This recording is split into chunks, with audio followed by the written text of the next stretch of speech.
Hi everyone, my name's Robert. Hi everyone, my name's Racquel and welcome back to our YouTube channel. And today we'll be doing something slightly different. We'll be stopping down our lens instead of shooting wide open in an outdoor environment. So watch our video and we'll come back on the other side. See you shortly. Look over there. Oh my God, they're everywhere, Robs, the flies. What is it? They're like little flies. They're everywhere. Did you see that? Yes. I can't see nothing. Oh my God, they're gone. They're gone. You saw it, didn't you? I saw it. They come. It's like they come. Oh my God. Oh God. Look, they're down there. Look, Where? There's nothing there. look, they're there. They're all of them are there. It's the river, you know.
You enjoyed our video.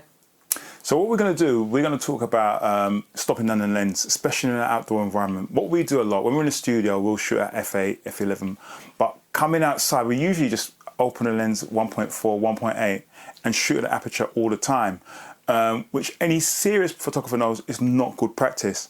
So what we're going to do today, we're going to talk about, you know, this shoot we've done, how we found it, you know. So initially for me, I have to admit, I did struggle slightly. It was a totally different experience because I'm used to using blur to separate the background.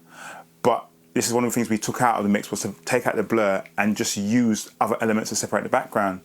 How did you feel about it? It's quite funny because Robert usually loves using the blur. Yeah, yeah. And I like to be a little bit more adventurous, be a bit more creative, try and incorporate where we are, the environment we are, so that my skills can become better. Because Robert's very, you know, he's got lots of technical skills, as you already know, whereas I'm more visual and I'll see something and say, right, I like this, I want this angle, and I do try to incorporate. And I think, as Robert said, any serious photographer, if you want to move forward in your photography, I think it's quite important that you try and do both elements. Because, you know, I'm not saying using the blur isn't a crutch, but it can become a crutch. Yeah, it can, yeah. You know, because you can get some awesome images, not taken away from some of the images that we've created in the past and other photographers created. Yeah. But for me, it's quite nice to know that you at least try to be creative. It's something, yeah. Especially if it's an environment you think, oh no, I can't do it. But I think you should give yourself a go. Yeah, just to cut in there.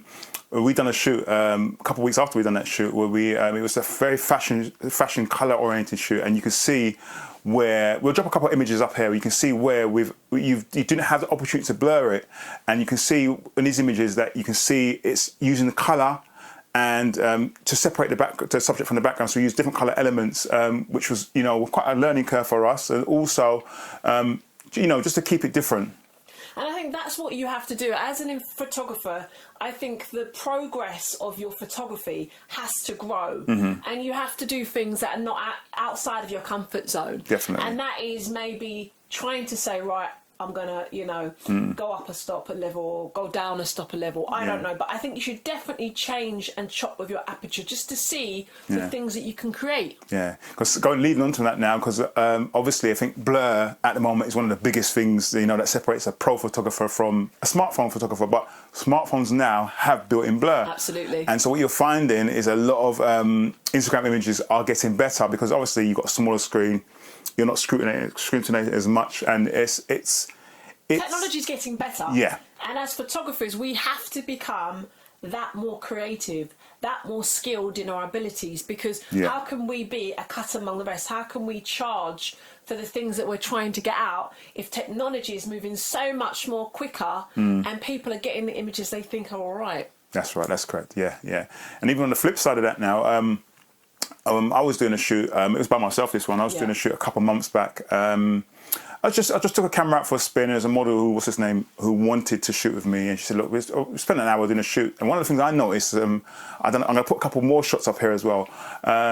We shot against a red wall. She had a blue jumpsuit, and we shot against a red wall. And out of habit, as I'm outside, I'm shooting it at f1.4. Which doesn't make sense. Yeah. You know, it doesn't make sense to shoot at 1.4 against a brick wall because you're not getting no blur. You know, and it becomes a bad habit. So what we do? It's a habitual habit, isn't it? It's what you're used to. What we do, we literally stick it at 1.4 and leave it there. Yeah. It's just not good practice. Yeah. So today's discussion really is, as photographers, as those that have viewed us on a month-to-month basis, what images have you done? Have you tried to try and go up a stop or down a stop? Have you played around with your images? Have you incorporated your backgrounds to make that a unique image? Because sometimes I think good photographers are versatile in any situation. That's correct. So if something happens to them, they can troubleshoot and bring out a brilliant image. Yeah. So what say you? Definitely. So what we'll do as well, we'll leave a link below to the Photographers Creative Workshop. That's our Facebook group where we discuss things like this, you know. And you can drop some images if you have done some. Yeah. If you join the group, which is brilliant. Yeah. Yeah, so kind of summing up the video, we want to ask you a few questions. You know, do you always use blur in your shots? Do you stop down your lens when shooting, you know, especially in an outdoor environment? Is it challenging? What's it like for you? Give us some feedback in the comments below. Absolutely. We'd love to hear your feedback. We love to hear your interaction. We so adore your appreciation for our work. So we're so thankful that you give us feedback and that you appreciate the time that we put into you guys. Definitely. And so if you like the video, hit the like button. And if you've got any questions, you want to answer the questions, please put it in the comment section below. Yeah, and also if you're not already subscribed, please hit the subscription button and the bell beside it to be notified of future updates. And the model that was involved in the shoot, her social media links will be down below. So guys, we will see you on the next one. We'll see you next time. See you shortly. Bye. Bye.